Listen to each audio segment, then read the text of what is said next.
자, 아직도 그 질문 중에 그게 있었어요. 아직도 용서하지 못하는 사람이 있습니까? 그 사람을 위해 기도하면 어떤 마음이 듭니까? 했어요. 자, 오늘따라 이렇게 뭐 전부 다 바닥을 보고 계세요. 땅바닥에 뭐가 있습니까? 앞에요? 앞에 어디 안 했어요?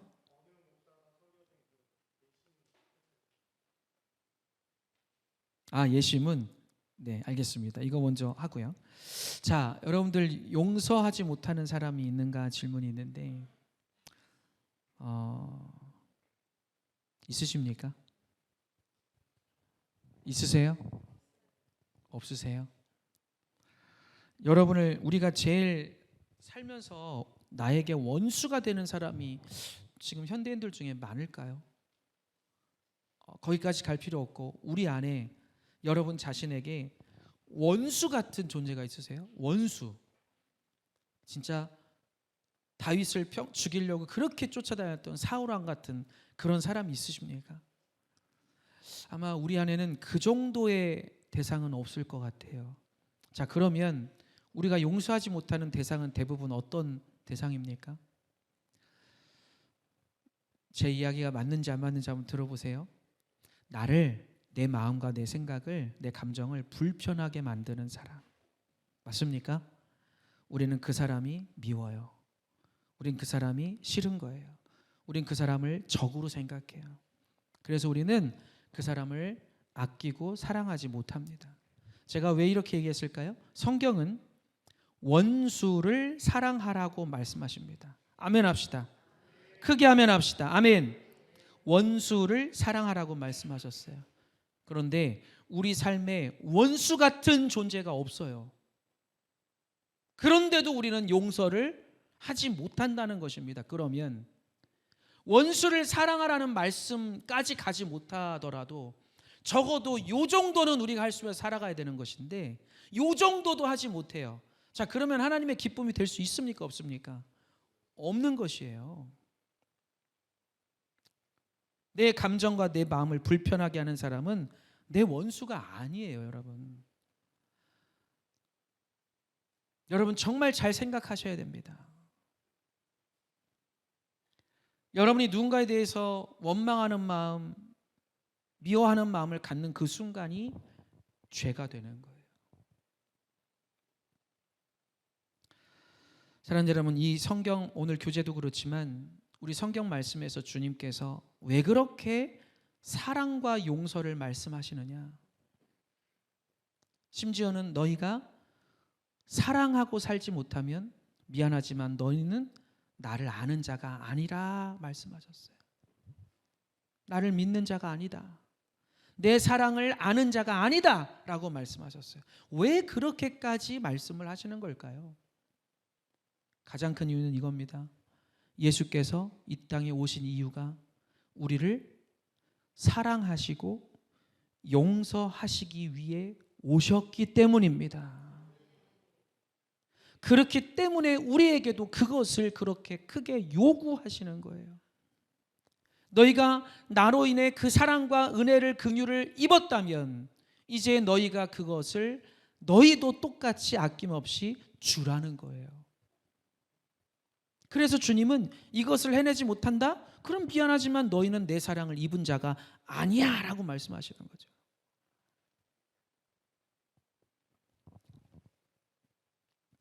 여러분 원수 같은 사람까지 가지 않더라도 우리 안에는 내 안에 나를 어렵게 하는 사람들이 분명히 있어요. 그런데 나중에 알고 보면 나를 어렵게 만드는 그 사람들 대부분이 그 사람들이 악해서 잘못돼서가 아니에요. 내가 융화하지 못하고 받아들이지 못하고 흡수하지 못하고 용납하지 못하고 내 그릇이 종기 그릇만 해서 안 되는 거지 다른 사람들 이야기할 게 아니더라고요. 그것을 성경은 우리에게 끝없이 가르쳐주고 계십니다. 여러분 우리 안에 성령이 있다고 말로만 할 게 아니라 내 안에 주님이 계시다고 말로만 할 게 아니라 그것을 증명하라고 주님은 계속 말씀하시는데 무엇으로 증명할 거냐고요.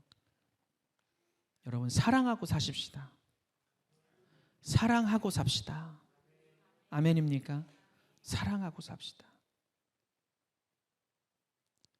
성경 말씀을 보면 너희가 너희 자신한테 선을 베푸는 자들을 사랑하는 것은 누가 못하겠냐고 말씀하시죠. 너희에게 긍휼을 베풀고 선을 베풀고 너희에게 선대하는 자들, 잘 대해주는 사람에게 나도 잘하는 거는 누가 못하겠냐고 말씀하고 계세요, 성경에. 그거는 절대 칭찬받을 행위가 아니라는 거예요. 너무나 당연하니까. 그래서 주님은 그걸 가지고 상급이 되고 칭찬을 주시는 게 아니라 헤아리고 용서하기 힘들 때 하는 거. 아멘입니까?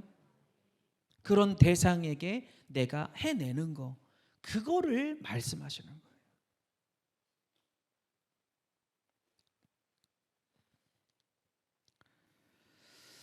어느 목사가 설교 중에 이런 간증을 했습니다. 그 목사 부부는 8년 만에 아이를 얻었습니다. 그런데 아들을 처음 보는 순간 사랑스럽긴커녕 다시는 보고 싶지 않은 마음이 들었습니다. 아버지와 태어난 아들이 너무나 뭐였기 때문입니다? 뭐였기 때문에? 닮았기 때문입니다. 대충 예상되시죠? 그의 아버지는 한 달에 한 번 집에 오셨습니다. 그래서 오히려 아버지 없는 환경이 자연스럽고 아버지가 오시면 어색한 어린 시절을 보냈었습니다. 아버지를 용서했다고 했지만 마음 깊은 곳에서는 아직도 원망이 자리 잡고 있음을 깨달았습니다. 통곡하며 우는데 성령께서 내가 너를 위해 십자가에서 죽었음을 믿느냐? 내가 너의 아버지를 위해서 십자가에서 죽은 것을 아느냐? 이제 아버지를 용서해라 라고 말씀하셨습니다. 그러나 마음이 움직여지지 않는 것이 문제였습니다. 그때 주님께서는 아들 얼굴과 아버지 얼굴이 겹쳐지는 것을 경험하게 하셨습니다. 아직도 진정한 용서를 깨닫지 못하고 있는 자신의 모습을 보게 됐고 애통하는 마음으로 고백했습니다. 내 마음 중심으로 아버지를 용서하겠습니다. 성령께 순종하여 고백한 그 순간 십자가의 은혜가 뜨겁게 밀려오는 것을 경험했습니다. 아멘.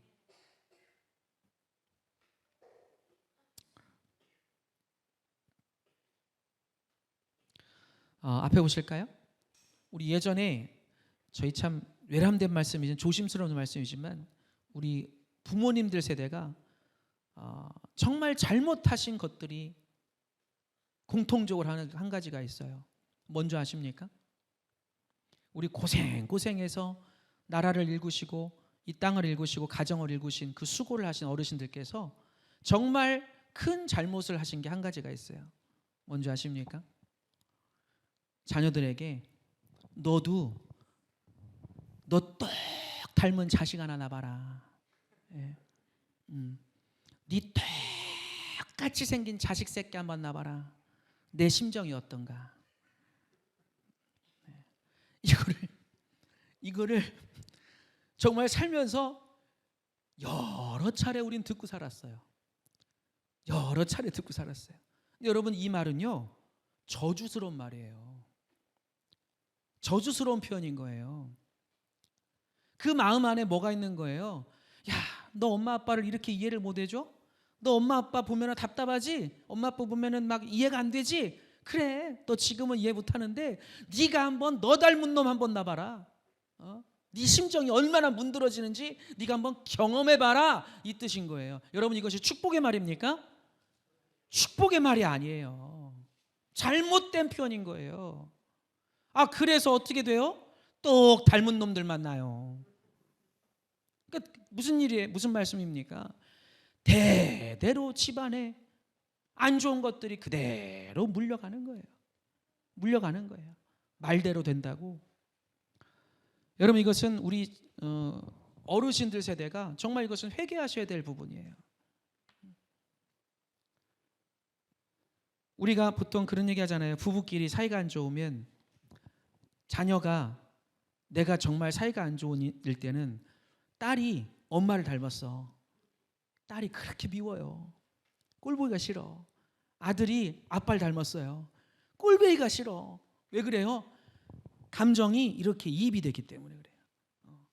이렇게 보니까 내가 정말 끔찍이도 지금 싫은 내 남편이랑 너무 닮은 거예요. 말하는 거, 말투, 행동하는 거, 뭐 얼굴 생김새까지 막 걸음걸이까지 똑같아. 그러니까 볼 때마다 똑같은 인간을 두 명을 보는 것 같은 느낌이 드는 거죠. 얼마나 이게 한이 맺히겠어요.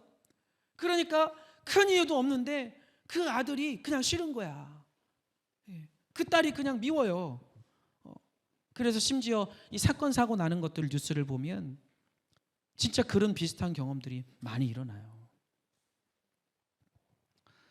오늘 이 예화가 어떻게 보면 그런 식인 것인데요. 사랑하는 여러분, 어떤 예전에 우리 한때 기독교 심리학에서 조금 잘못 가리킨 부분들이 있었어요. 그게 뭐냐? 아버지와 나, 엄마와 나, 그 관계가 굉장히 안 좋게 형성돼서 자라온 사람들은 하나님을 바라볼 때 보통 어떻게 본다고 말을 하죠?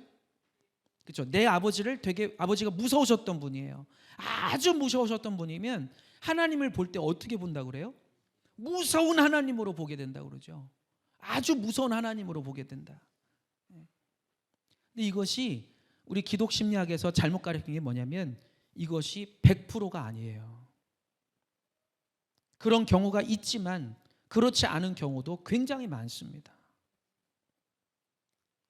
저는 저희 우리 아버님이 장로님이 계시지만 너무너무 무서운 분이셨어요. 저는 그래서 진짜 아버지한테 감히 뭐 용돈을 달라 이런 얘기를 제 입으로 하지를 못했어요. 너무 무서우신 분이었어요. 기억에 항상 그냥 무서운 분. 자, 그러면 제가 주님을 처음에 인격적으로 만날 때 어떻게 만났어야 되죠? 무서운 하나님으로 만나야 돼요. 근데 우리 주님은요, 저에게 그렇게 찾아오질 않으셨어요. 친구처럼 너무너무 장난기 많은 모습으로, 너무 유쾌한 모습으로, 너무 친절한 모습으로, 따뜻한 모습으로 저에게 찾아와 주셨어요. 할렐루야. 그래서 제가 주님을 더 믿고 신뢰할 수 있게 된 것 같아요. 사랑하는 여러분, 우린 자꾸만 나를 기준해서 우리 하나님을 자꾸 이야기하려고 그래요. 우리를 기준해서 하나님을 이해하려고 애를 써요. 이런 그게 아니에요. 하나님은 하나님으로 봐야 합니다. 내 상태가 불완전해도요, 주님이 나를 온전케 하시기로 작정하시면 온전케 되는 거예요. 그래서 예전에 말씀드렸죠. 우리는 사람 고쳐 쓰는 거 아니다 얘기를 많이 쓰는데 그리스도 안에서는 절대 우리가 그 말을 해서는 안 돼요. 아멘입니까? 사람 고쳐 쓰는 게 아니라는 게 진리라면 저와 여러분은 지옥 가야 됩니다. 맞습니까?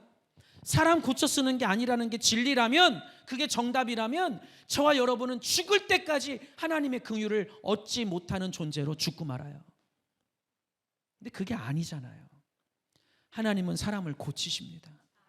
바꾸십니다. 변화시키십니다.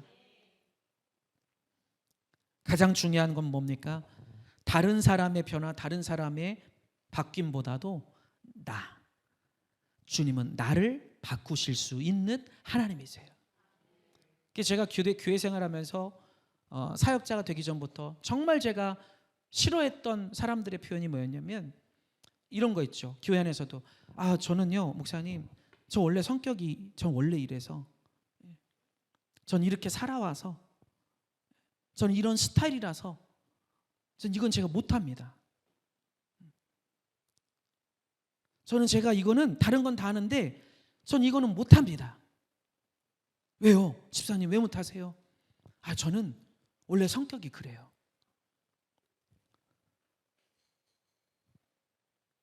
여러분, 그분은 하나님의 형상으로 창조받음을 받았을까요? 하나님의 형상대로 창조하셨는데 우리를 원래 그런 게 어디 있어요? 원래 그런 게 어디 있습니까? 원래 그런 게 어디 있냐고요. 우리가 가끔 성선설이냐 성악설이냐를 이야기하는데 기독신앙은 뭡니까? 성선설이에요. 성선설. 왜? 주님을 닮게 창조하신 거예요. 할렐루야. 물론 아브라함과 하와가 죄를 지어서 그 인류가 그 이후에 악을 가지고 살은 건 맞지만 창조되었을 때 원래 태초는 성선이에요. 주님을 닮게 창조하셨는데 우리에게 악을 주셨겠어요?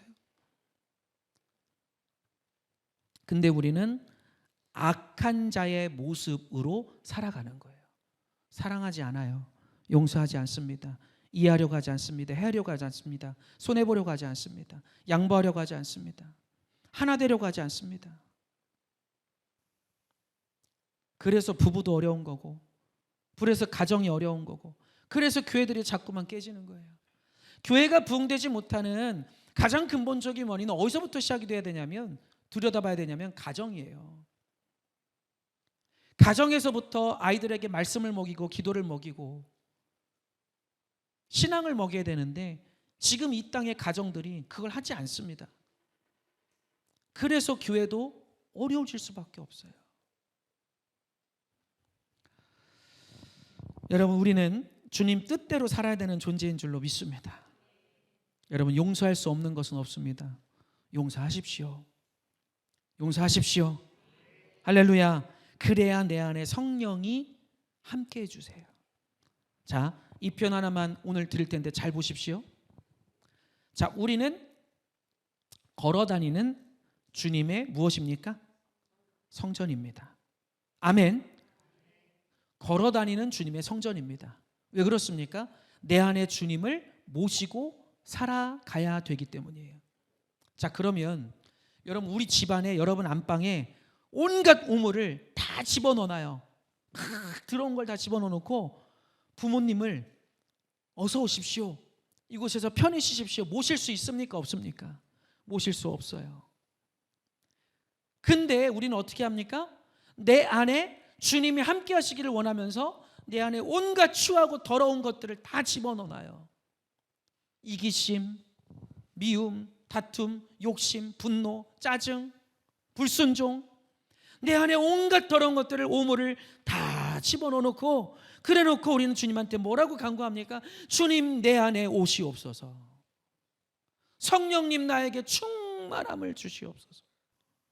주실 수 있습니까? 주님은 그곳에 들어가지 않으세요. 여러분, 왜 우리가 날마다 회개해야 된다고 하냐면 그래서 그런 거예요. 왜 날마다 주님의 십자가 보혈 앞에 우리가 무릎 꿇어야 되냐면 그래서 그런 거예요. 주님이 내 안에 함께 하시려면 날마다 주님 앞에 회개를 해야 됩니다. 할렐루야.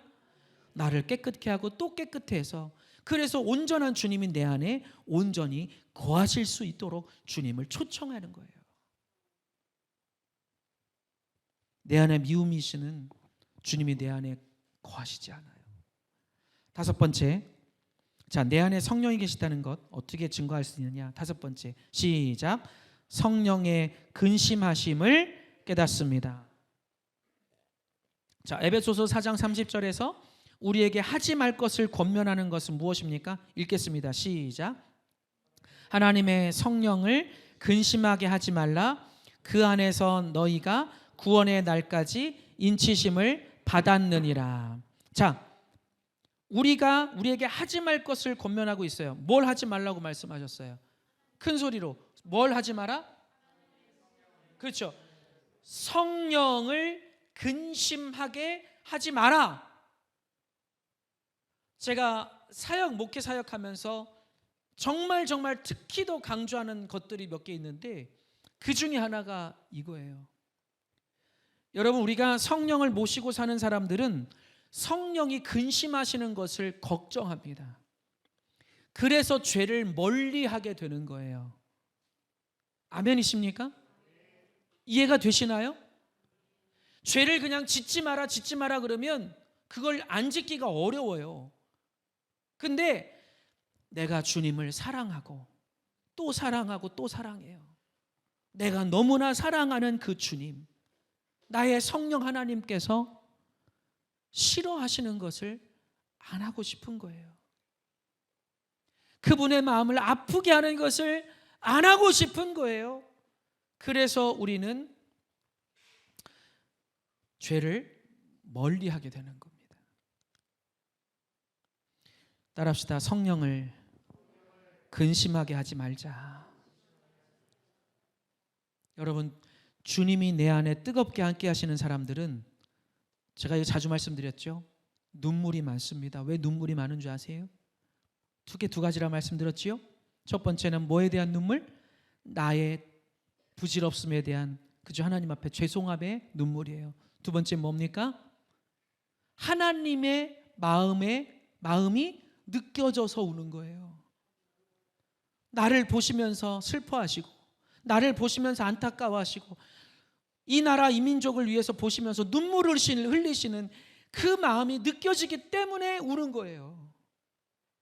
여러분, 그래서 성령을 뜨겁게 함께 모시고 사는 사람들은 눈물이 많습니다. 왜요? 주님이 우실 때마다 울게 되기 때문이에요. 여러분, 눈물이 많다는 것은 축복이라고 제가 말씀드렸습니다. 여러분 안에 눈물이 회복되시기를 축원합니다. 여러분, 기도를 아무리 해도 주님의 눈물이 느껴지지 않는다면 그건 잘못된 겁니다. 그냥 우리는 주님 앞에 나가서 날마다 부르짖는 게 뭐예요? 그냥 내 기도예요, 내 기도. 나 힘든 거. 주님, 팔다리가 쑤시고 어깨도 쑤시고 그랬는데 오늘은 허리도 쑤십니다. 다음 날 또 와서 주님, 팔다리도 쑤시고 팔도 쑤시고 어깨도 쑤시고 허리도 쑤셨는데 두통도 왔습니다. 그 다음 날 또 와서 뭐라고 그래요? 나만 아프면 괜찮은데 우리 남편도 또 아프다고 합니다. 그 다음 날 또 와서는 우리 자식이 속을 썩입니다. 공부를 안 합니다. 그냥 주구장창 우리 하나님 앞에 나가서 얘기하는 게 뭐예요? 내 얘기예요, 내 얘기. 나 어려워요, 나 힘들어요, 나 어려워요, 나 힘들어요. 여러분, 이것이 어디 성경의 어떤 부분에 접목이 될 수 있냐면 예수께서 십자가에 달려 죽으셔야 된다는 이야기를 들려주셨죠. 군중들에게. 그 이야기를 들은 수많은 군중들이 다 어떻게 했습니까? 제자들이 예수님을 등지고 떠나갔어요. 그때 주님이 찢어지는 심정으로 말씀을 하시는 거죠. 너희도 가려느냐? 너희도 가려느냐? 주님의 마음을 알지 못하기 때문에 그런 일이 생기는 거거든요. 주님의 마음을 아는 자들은 주님을 떠나지 않았겠죠. 주님의 마음을 들여다보지 못하는 거예요. 여러분, 우리 신앙생활은 관계입니다. 하나님과 나의 관계예요. 이것이 가장 중요합니다. 가장 중요합니다. 여러분, 제가 오늘 좀 더 절실한데 마음이 이해해 주십시오. 정말 여러분 중요합니다. 하나님과의 관계가 잘못되어 있으면요, 평생을 신앙생활해도 종교인으로 끝나버려요. 불교 신자, 이슬람 신도하고 다를 바가 없다는 것이죠. 여러분, 그렇게 되면 안 돼요. 하나님과의 관계를 만드십시오. 우리가 예배드리는 행위를 합니다. 주일 예배, 수요 예배, 금요 철야 예배, 기도회. 왜 우리가 그것에 열심을 내야 됩니까? 뭐 때문입니까? 가장 중요한 이유는 하나님과의 관계를 만들기 위한 거예요. 아멘이세요? 그 친밀한 관계. 그래서 주님이 우실 때 그 마음이 나에게 전이 되고 나도 함께 울 수 있는 그 관계. 하나님께서 오늘 내가 기도를 하러 여길 딱 왔어요. 근데 자식 문제 때문에, 정말 가식 문제 때문에 너무 마음이 아파서 그 기도를 하려고 딱 앉았는데 갑자기 하나님께서 내 마음에 어떤 마음을 전해주시느냐? 이 나라 이 민족에 대한 아픔을 막 전이시켜 주시는 거예요. 그럼 우리는 어떻게 기도하게 될까요? 하나님을 사랑하는 사람 어떻게 기도하게 되죠? 그 기도를 하게 돼요. 설령 나에게 급한 이 문제가 내 앞에 당면에 있어도요, 주님이 주시는 마음을 더 따라가게 된다고요. 아멘이세요? 그렇게 기도하기 시작하죠. 여러분, 놀라운 일들이 벌어져요. 놀라운 일들이 벌어집니다. 우린 자꾸만 내 기도밖에 생각을 못 한다고요. 내 기도. 그냥 내 기도.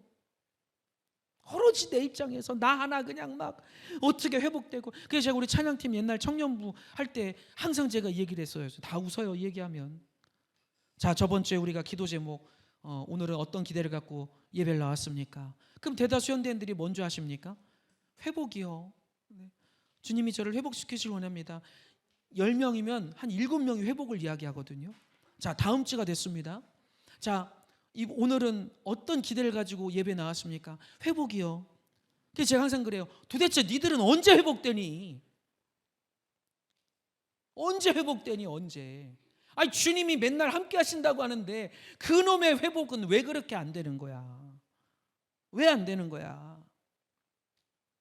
그게 믿음인가요, 여러분? 여러분 죄송하지만 그건 믿음이 아니에요. 주님이 함께 하시는데 왜 그렇게 회복이 안 되냐고요? 회복이 돼야죠. 주님이 살아 계시는데 왜 이렇게 회복이 안 되냐고요, 여러분? 여러분 부탁드립니다. 주님의 마음을 따라가십시오. 그게 진짜 하나님의 자녀예요. 그게 진짜 하나님의 자녀예요. 내가 아프고 내가 피곤하고 내가 바쁘고 어떤 계획이 막 세워져 있어요. 내일은 이거 하고 내일 모레는 이거 하고 오늘은 이거 하고. 아무리 그래도 주님께서 나에게 주시는 어떤 마음이 있다면 그거 다 내려놓고 주님의 마음을 따라가는 그 사람이 진짜 그리스도인입니다. 할렐루야.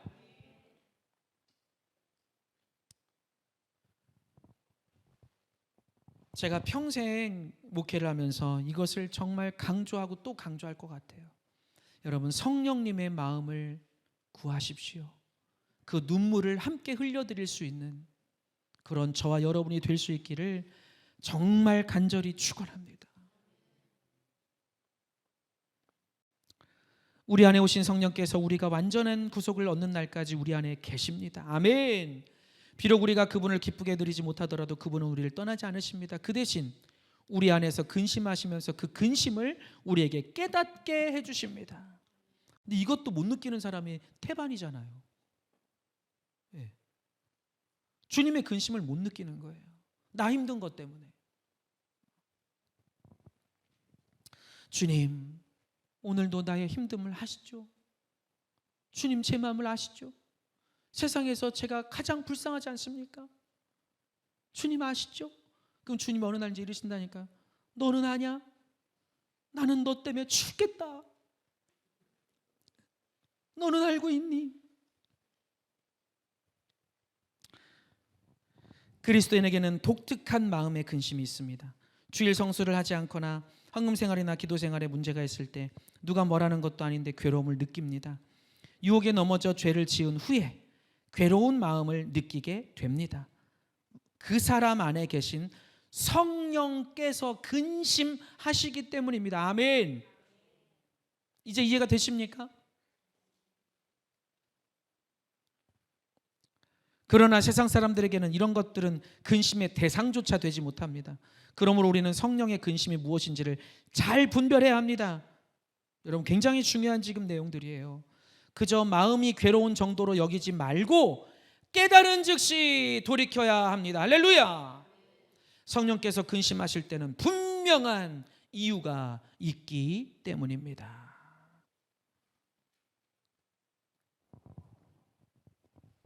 오늘 제가 방금 사모랑 여기 이제 저희가 인터넷에서 다운을 받아서 찬양을 저희가 다운을 받아서 여기서 이제 저장을 해서 음악을 매일 틀어놓잖아요. 여기 오셔서 기도하신 분들은 아시겠지만 찬양을 매일 트는데 이거를 좀 전에 끄려고 누르니까요 이상한 광고가 뜨는 거예요.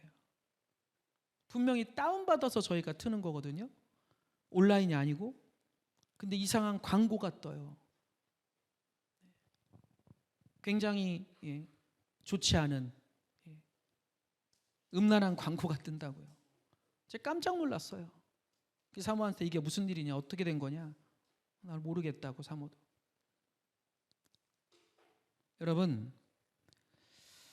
지금 세상은 정말 우리를 죽게 하기 위해서 발버둥을 칩니다.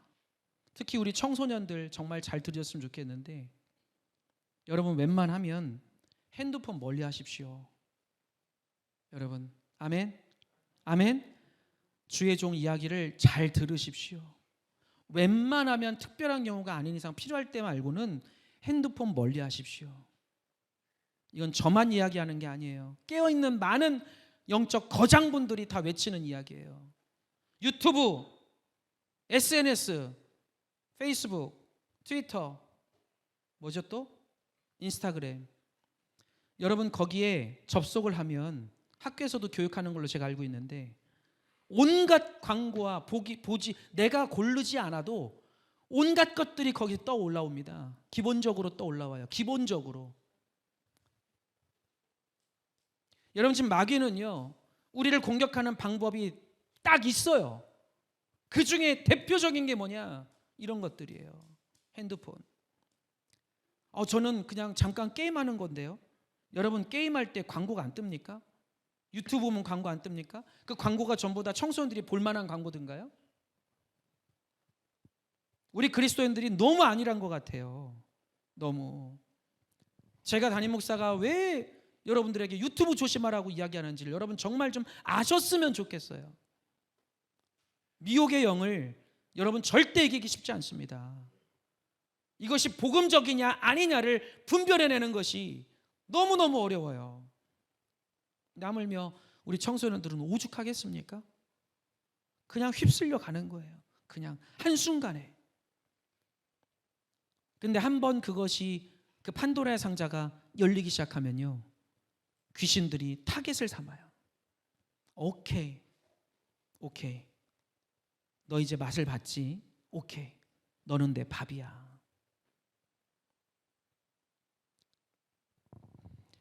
왜 제가 이야기가 여기까지 말씀이 갔냐면, 여러분, 하나님은요 굉장히 지금 마음 아파하신다고요.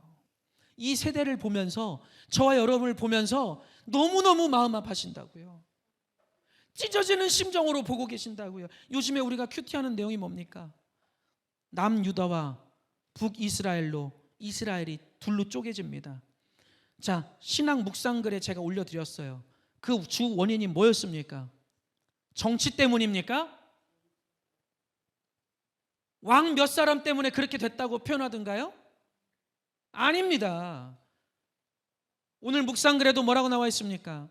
대한민국이 지금 착각하는 게 뭐다? 정치 때문에 나라가 이렇게 됐다고 이야기를 해요. 정치가 아니에요. 영적으로 우리들이 무너져 있기 때문인 거예요. 영적으로 기도하지 않기 때문인 겁니다. 하나님의 마음을 따라가는 게 아니라 세상의 가치관을 따라가기 때문이에요. 하나님의 말씀을 쫓아가는 게 아니에요.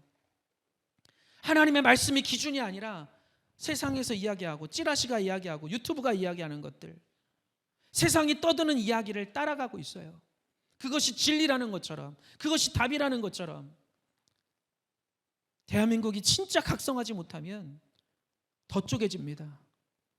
우리 남북이 전 세계 유일한 반도 국가인데 왜 대한민국이 통일이 못 될까요? 정치입니까? 정말 정치 때문이라고 보세요? 아니에요, 여러분. 회개하지 않기 때문이에요. 북이스라엘 남유다, 그들이 행했던 일들이 뭡니까? 술에 빠지고 음란에 빠지고 하나님이 싫어하시는 것을 그냥 너도 나도 하고 살았어요. 그 결과가 나라를 쪼개버리시는 일을 만드신 거예요. 왜 그 말씀을 보면서 우리는 깨닫지 못할까요? 왜 못 깨달을까요? 제 주위에 지인 중에 참 이상하게도 한쪽은 이거 말을 해도 되나 모르겠네요. 한쪽은 야당, 그 야당으로 합시다. 거대 야당에 거기서 그 뭐죠? 선거운동하는 걸로 일하는 친구가 있고, 또 하필이면 한쪽은 거대 여당의 편이라고 해야 될까요? 거기서 알바식으로 이렇게 일을 하고 참모 역할을 하는 친구가 또 있어요. 그럼 양쪽에서 저에게 연락이 옵니다. 그래서 양쪽 친구한테 똑같이 얘기합니다. 정신 차려. 정신들 차려라. 그리고 같이 일하는 정치인들한테 가서 좀 전해라, 제발. 정신 차리라고. 정신들 차리라고.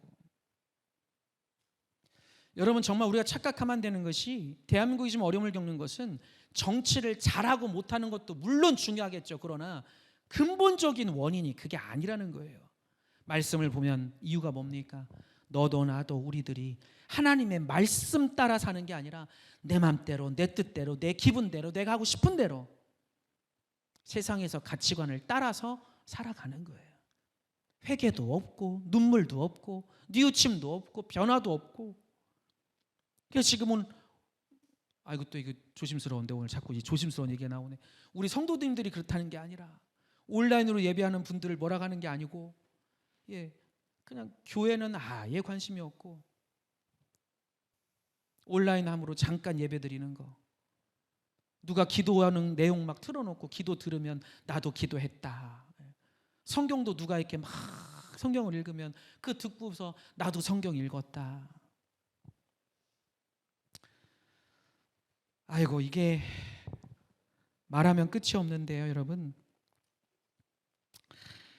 정말 이 주님이 얼마나 가슴 아픈지를 아파하시는지를 여러분이 만약에 느끼신다면 제가 담임 목사가 왜 이렇게 호소하고 이야기를 이렇게 절실하게 하는지 여러분 이해가 되실 거예요. 기도하시면서 하나님의 마음을 느껴보세요.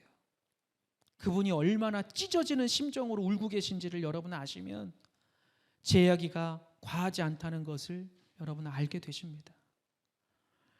여러분 지금 우리 하나님은 너무너무 마음 아파하세요. 너무너무 마음 아파하세요. 여러분의 자녀들이 폭력에 빠지고 마약에 빠지고 음란에 빠지고 술에 빠지고 빠진다면 여러분 아무렇지 않을 수 있습니까? 아니죠. 얼마나 가슴이 아프겠어요. 날마다 울 수밖에 없고 그 자녀 때문에 근심하고 걱정할 수밖에 없지 않겠습니까? 하물며 우리 하나님은 어떠시겠냐고요. 이 나라 이 민족이 이렇게 변해가는데 어떻게 아무렇지 않으시겠어요? 따라합시다. 성령의 마음을 구해야 합니다. 할렐루야. 자, 세례받은 지 얼마 안 되는 한 청년이 찾아 울면서 말했습니다. 목사님, 저는 예수 헛되게 믿었어요. 제가 세례받은 것은 다 가짜예요.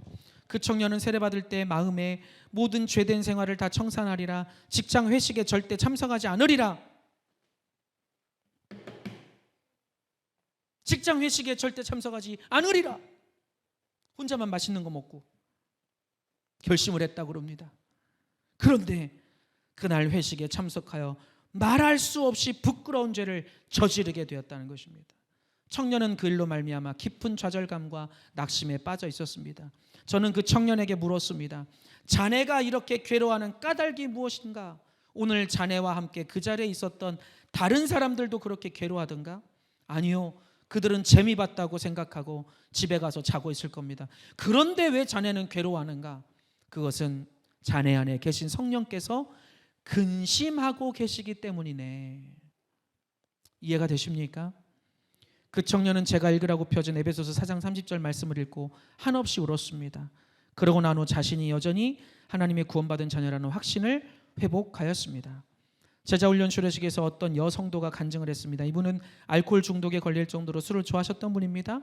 술 때문에 직장을 잃었고 가정에서는 이혼의 위기까지 갈 정도로 어려움을 많이 겪으셨습니다. 우리 교회 등록하고 교회 생활하는데 교회에 적응하기가 어려웠답니다. 그래서 교회 다니면서도 술집에 가서 술을 마셨답니다. 술을 마시는데 예전과는 달리 마음이 괴로웠습니다. 어느 날 마음속에서 성령의 음성이 들려왔다고 합니다. 너 왜 그렇게 술을 자꾸 마시니? 내가 취하겠다. 이해되시죠? 무슨 말씀인지? 우리 안에 계신 주님이 말씀하셨다는 거예요. 너 왜 그렇게 술을 먹냐? 내가 너 때문에 내가 취하겠다. 그는 이 음성을 듣고 정신이 번쩍 났다고 했습니다. 그리고 술을 완전히 끊고 제자훈련도 수료하고 새로운 삶을 살고 있습니다. 우리가 하나님의 뜻대로 살지 못할 때 성령께서 근심하십니다. 그때 즉시 주님이시군요 라고 반응하며 회개하고, 거기 밑줄 치세요. 반응하며 회개하고 돌이켜야 된다. 반응하며 회개하고 돌이켜야 된다.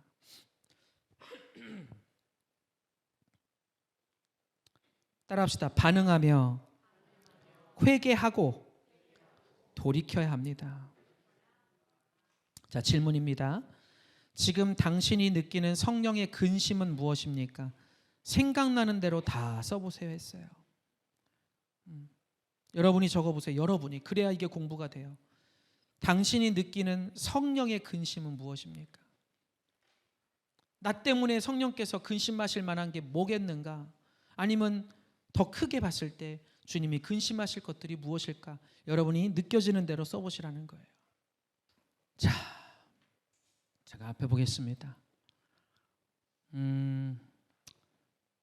제가 몸담았던, 우리 교회가 몸담았었던 곳이 교단이 감리교단입니다. 이것도 물론 또 우리가 방송 유튜브에 올라가기 때문에 참 조심스러운 이야기지만요. 주의 종이 이런 얘기도 못하면 주의 종 하지 말아야죠.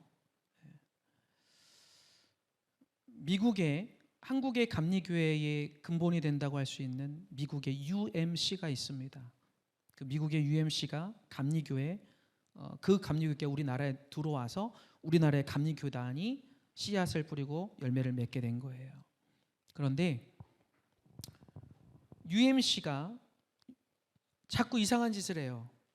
그래서 지금 50%가 넘게 교회가 탈단을 했습니다.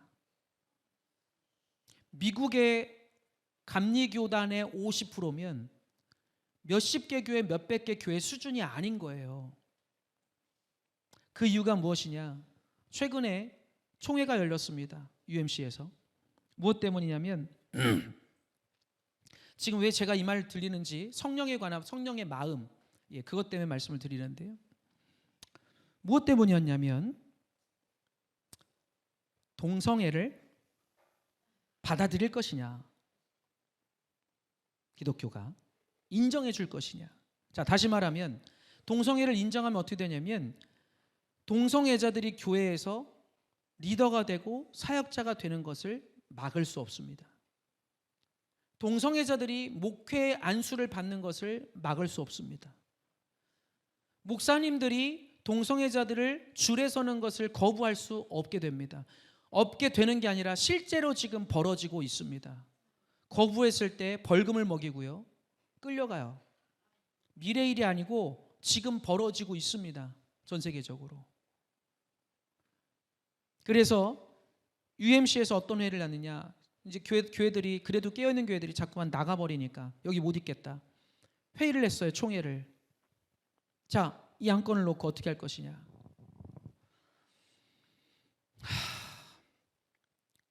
절대 다수가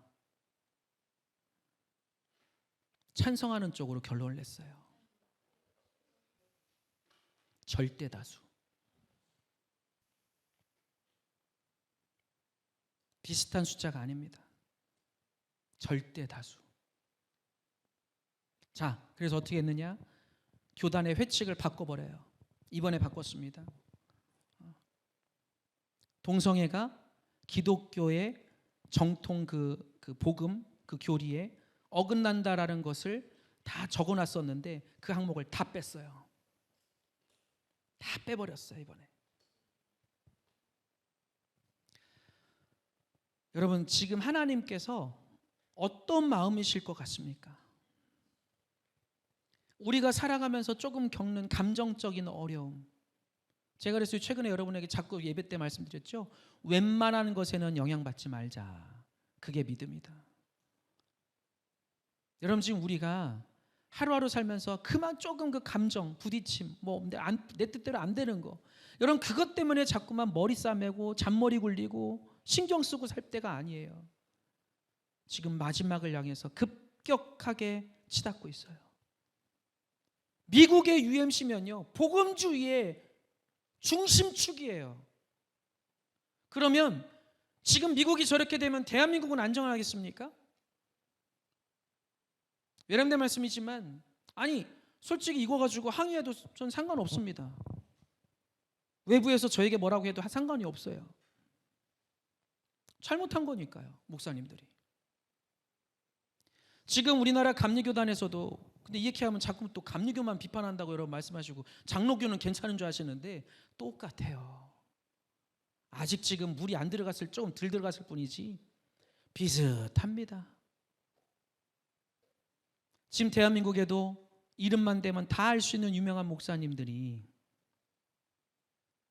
동성애를 찬성하는 쪽, 받아들이는 쪽의 단체에 수장으로 다 들어가 있어요. 리더 역할로. 그래서 4월 달에 남부연애 충청연애를 했는데 그때도 정식으로 건의를 했죠. 그 단체에서 나와달라. 감리교단이 나와야 되지 않겠냐. 나옵시다. 이건 옳지 않습니다. 결과가 뭐였을까요? 안 나왔어요. 사랑하는 여러분, 우리가 생각하는 것이 아직은 괜찮다. 하나님 살아 계시니까. 여러분, 이 얘기를 영국 사람들도 했고요, 독일 사람들도 했고요, 미국 사람들도 했고, 유럽 사람들도 다 했답니다. 다 그렇게 이야기했답니다. 아직은 하나님이 살아 계시니 괜찮을 겁니다. 여러분, 차별금지법을 신앙적으로 성경적으로 들여다보지 못하면 하나님의 마음 따라가지 못합니다. 저는 평신도 분들은 그럴 수 있다 쳐요. 표면적으로 차별금지는 뭡니까? 차별하지 말자는 거거든요. 근데 그게 통과되고 나서 어떤 일들이 전 세계적으로 지금 공통적으로 벌어졌냐면 동성애 합법화가 이루어집니다. 한 나라도 그것에서 예외가 없었습니다. 한 나라도. 그런데도 목회자들이 지금 무엇을 외치냐면 차별금지법을 받아들이자고 이야기를 해요. 크리스찬들이 그게 뭐가 문제냐고 이야기를 해요. 크리스찬들이.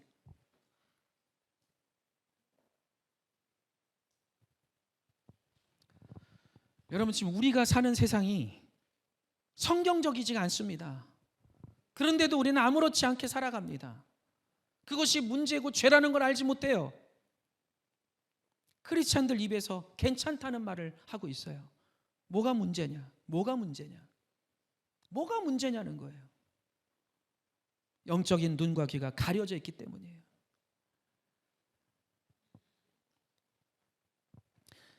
여러분, 우리 성령님의 마음은 날마다 근심이세요. 근심. 날마다 찢어지신다고요. 저와 여러분 때문에 아프시고, 이 나라 이 민족 때문에 아프시고, 죽어가는 영혼들 때문에 아프신 거예요. 여러분, 우리가 어떻게 되겠습니까? 우리부터라도 주님의 마음을 구하고 내 생각이 아니라 주님의 생각을 쫓아가야 되지 않겠습니까? 내 감정이 아니라 주님의 감정을 쫓아가 드려야 되지 않겠습니까? 내가 하기 싫어도 주님이 이것을 기뻐하신다면 할 수 있는 우리가 되어야 되지 않겠습니까?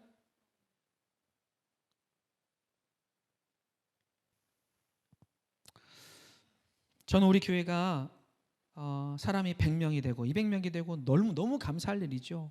너무너무 감사할 축복입니다. 그런데 그보다 제가 정말 강력하게 추구하는 것은 이 교회의 구성원들 모든 이들이 성경 말씀적인 그리스도인이 되기를 주님의 이름으로 축원합니다. 여러분, 제가 감히 예언 아닌 예언을 할게요. 여러분, 마지막 때 분명히 하나님은요, 말씀적으로 성경적으로 살기를 힘썼느냐를 보시고 우리의 인생을 판결하십니다. 저는 이것을 여러분 앞에 예언드릴 수 있어요. 성경 말씀, 무슨 말씀 하나 있는데 이거 하나 더 말씀드릴게요. 복음서에 주님 뭐라고 그러셨죠? 그 마지막 때가 되면 부모와 자식이 갈라지고요, 부부끼리 갈라지고요, 한 가정에서도 서로가 나뉘게 된다는 거예요. 그 나뉜다는 게 뭘까요? 기준이 뭘까요? 믿음이에요. 믿음. 똑같이 살을 맞대고 사랑하고 사는 가족인데 누구는 하나님께 칭찬받지 못하고 누구는 칭찬받고 누구는 구원받는데 누구는 지옥 가고 이런 일이 벌어질 거라는 거예요. 믿음으로. 여러분, 정말 우리가 정신 바짝 차려야 됩니다. 아멘? 정신 바짝 차려야 됩니다. 제발 부탁인데 주의 종이 아무리 제가 여러분 저를 보실 때 못나 보이고 좀 부족해 보이고 하더라도 여러분, 제가 여러분에게 영적인 걸 말씀드릴 때 제발 부탁드리는데 순종해 보십시오. 순종하시고 한번 해보십시오. 제가 개척교회를 세울 때, 우리 교회 세울 때 몇 가지 처음에 딱 선포한 게 있었어요. 기억하실지 모르겠는데 최소한 여러분에게 신앙적으로 영적으로 손해되게 만들지 않겠다. 담임 목사가 그걸 약속드렸어요. 여러분, 영적인 부분을 좀 신뢰하시고 제가 여러분 해야 된다고 그럴 때는 해보세요. 그리고 하지 말라고 그럴 때는 좀 안 할 수 있는 여러분이 되셨으면 좋겠어요. 할렐루야. 부탁드립니다. 말씀을 이제 정리할 텐데, 오늘 제가 좀 더 마음이 간절해서 여러분에게 간절한 말씀들을 나눈 것 같은데요. 여러분 지금 우리가 안일하게 이렇게 살아갈 때는 아닌 것 같아요. 그냥 내게 강 같은 평화, 내게 강 같은 평화. 물론 내게 강 같은 평화가 있어야죠. 있어야 되는데 지금 세상은 평화가 아니거든요. 근데 자꾸만 우리는 나만 평화가 있으면 된다라는 생각으로 사는 것 같습니다. 여러분 그렇게 되면 안 됩니다. 이 나라의 민족을 위해서 같이 기도합시다. 이 땅에 잘못된 정치인들을 위해서 기도합시다. 여당 야당 그만 나누시고요. 제발 부탁드립니다. 그냥 여러분 이 나라의 민족을 위해서 기도하십시오. 그리고 특히 주의 종들이 무너지면 변질되면 끝나요. 다 끝납니다. 북이스라엘 남유다가 나뉘게 됐을 때 여러분 성경 큐티에서 아시잖아요. 지도자가 그렇게 중요한 겁니다. 영적 지도자들을 위해서 기도해 주십시오. 할렐루야. 정말 기도해 주십시오. 그래서 절대로 흔들리지 않기를, 변질되지 않기를, 바르게 치리하기를. 따라합시다. 우리 모두 성령의 마음을 따라갑시다.